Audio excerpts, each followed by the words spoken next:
Love of the Invisibles. How Ash Found Violet 26. Copyrighted 2015 by Nazeli Zelian. Refi opened the car door, letting the icy cold air seep through. He went out for a couple of minutes and came back rubbing his hands together. "We need to move," he said. "It is freezing outside," Violet protested. "Move out," he ordered the three others occupying the car. "Tell the others to get out too." His men went to mobilize everyone in the other car. "Get the guide over here. We're close. We will walk." "That's a kilometer on foot. Are you sure?" the guy asked. "Yes, we must do it before it starts to snow again," Refi said. So they moved slowly like a winter caravan on an icy snow. The road was winding around the hill, and they walked until the end of the pileup and started to go on the less steep side of the hill. "Refi, please, this is crazy," Violet communicated with him. "I cannot climb the hill with those short boots. Please, Refi." "If I didn't need you, I would have smacked you just now," he said, stopping to look sternly at Violet, holding her arm so tight it hurt. That was a wide-range message. "What are you trying to achieve, huh? If you think I don't know that Norik is around with Ash, you're mistaken. I can sense them. Don't try to communicate with them, or I will drag you on this snow like a sled." "I'm just tired, very tired," Violet pleaded. "Up you go," he commanded, "and no messages. Talk only." Ash widened his eyes as he and Norik said simultaneously, "They are on the other side of the hill." "The bastard is making her climb it. In this snow. I will kill him once I get my hands on him," Ash said. "He's our uncle. Plus you will be prosecuted," Norik said. "I don't care," Ash roared. "Let the council of people take care of it," Norik said, but Ash put the snowmobile in full gear and sped away. The bright moon illuminated the way, and the white snow carpet was a clean canvas for it to shine on. Violet's feet were cold and wet, but she was sweating as she was climbing the hill. Refi had lightened his grip, but held her arm all the same. It took them a while to climb and then walk on the highlands for the length of 1,000 meters away from the road. Violet overheard that was the equivalent of 2,000 feet. They had no water, but they used snow to hydrate themselves. Violet took good care of warming up the cold, melted water before she could swallow it. By now, she felt hot and cold. She sweat one moment and shivered the other. They finally reached high above ground and heard a strange sound that was combined with whatever trickles of water that were going around the icy islands in the river below. "What is this sound?" Refi asked the guide. "The holes on the Karahunj. They make the sound as the wind picks up," the guide explained.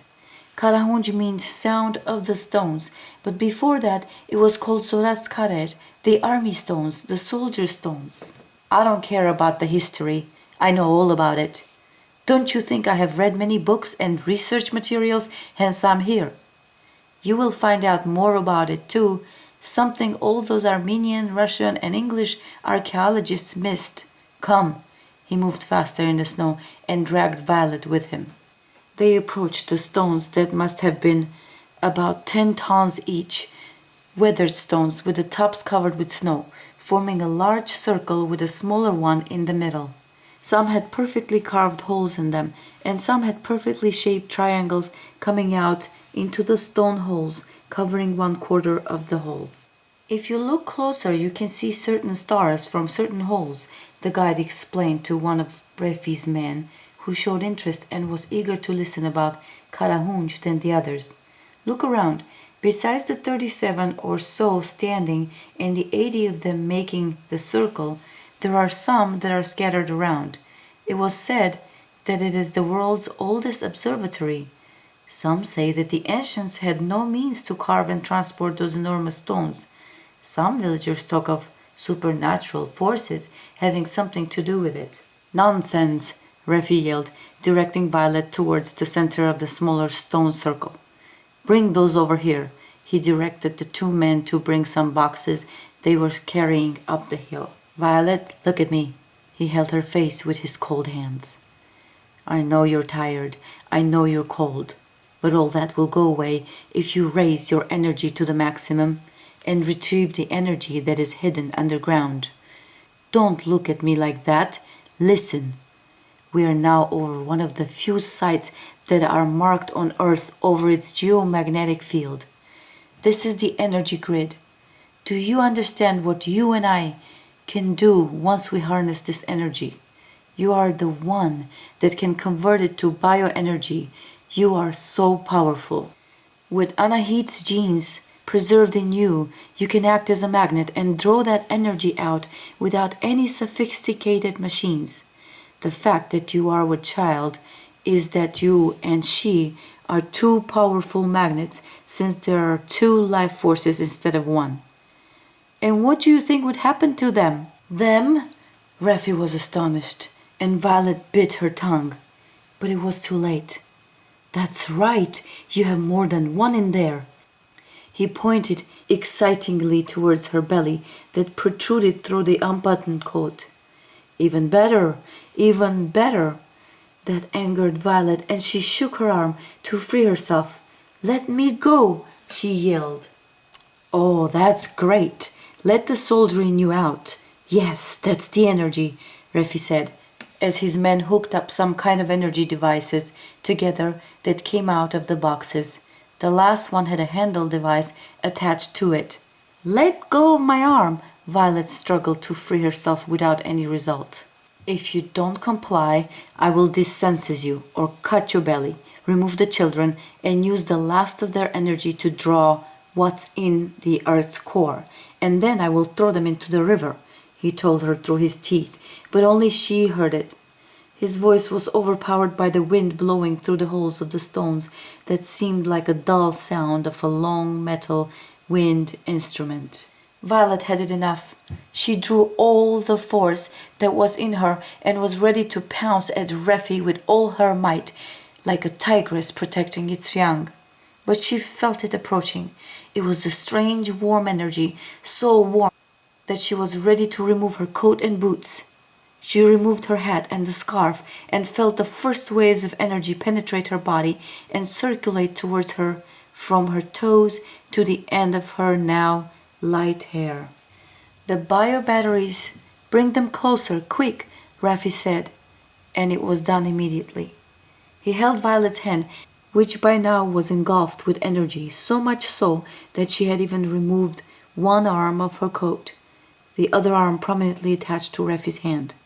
She was mesmerized with this energy. It was strange how it was drawn to her in one way and was converted into a bioenergy merged with Violet's energy, and she was conducting it to Raffi through her hand to his. Yes, there it comes. I can feel it. Good girl, he said with great satisfaction. When Ash, Norik, Amber, and Hunter got up the hill with their guides, there was a sight to be seen. Violet was standing in the middle of a stone circle with her hair flying in the wind without a coat, hat, or scarf to protect her from the strong wind and cold. Ash ran closer but could not enter the circle. The energy around it was too strong. You are too late, ha ha ha, Raffi gave a sinister laugh. Violet, Ash screamed, and his voice traveled with the wind. Violet did not respond. The people from both parties who were watching the events unfold behind the second circle made a sound of awe. Look, Ash heard from behind. It was Hunter. Hunter, you spoke, Amber exclaimed, as all the spectators saw Violet in some kind of trance illuminate a visible energy all around the parts of her body that were exposed, her face, neck, and hands. Bioluminescence. I heard about it, but I didn't think it's possible, Norik said, as his sister glowed in blue-violet hues in the dark. Something's happening. How can we stop this energy that is taking over her? Ash said. It has similar properties like electricity, Norik said hurriedly. In this case, it is flowing like a direct current from the core through Violet, and Refi is the end receiver. But wait a minute. He looked closely. It is intensifying. Ah, they heard Refi roar. Slow down, this is too much. Violet kept on drawing the energy like a magnet, and the colors around her got more intense and vibrant. Refi managed to grab the handle receiver of the bio battery and looked relieved. There were many of those hooked up to each other, and by the time those batteries were charged, Violet physically would collapse under the strain of the mass of energy passing through her, while her body converted it to bioenergy. More, I need more, Refi exclaimed once he started to transmit the core energy to the devices that would be able to store it. Violet was losing her color. Her eyes and skin have gotten so light that she almost was blending with the snowy white background. This is why we all are called invisibles, Amber messaged Hunter.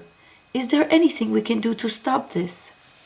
If we disconnect Violet from Refi, she could be the end receiver of that energy, and she would not be able to withstand its power, Hunter messaged Amber. Hunter, I need rubber gloves, or even leather. Find them, he got a message from his brother. Hunter did not lose a moment. He ran around looking at everyone's gloves while he communicated with Amber and asked her to do the same. He looked around and saw Norik also checking for suitable gloves. He ran back to his brother, tapped him on his shoulder, and raised his hands. Hunter held a pair of boots with rubber soles. He had already guessed what Ash intended to do. Ash looked down to find his brother standing on the snow wearing his thick socks. He grinned for a second, tapped his brother's shoulders, put the boots on his hands, and ran into a large stone circle. He screamed from shock as he broke the energy barrier around the smaller stone circle, but kept running, and without stopping, he headed towards Refi. Touch me, and she will die from shock, Refi pronounced, meaning each word. Ash gave one look at him and another to Violet and used all his strength, hitting Refi's hand that was holding the handle receiver of the first bio battery, using both hands shielded with the rubber boots. Refi screamed but did not let go. Ash tried again, this time pushing Refi away from the heavy battery with one booted hand and forcing him to release the handle. The latter gave a scream but held on.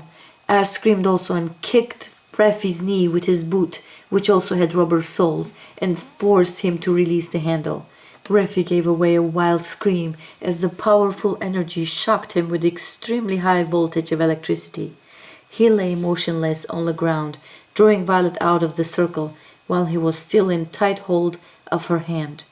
Violet kneeled down as she regained some sense of reality. Ash, she whispered. Oh, Ash. I'm here, my love. Ash held her gently. I'm cold, she said, before she lost her consciousness, and the blue-violet glow around her disappeared.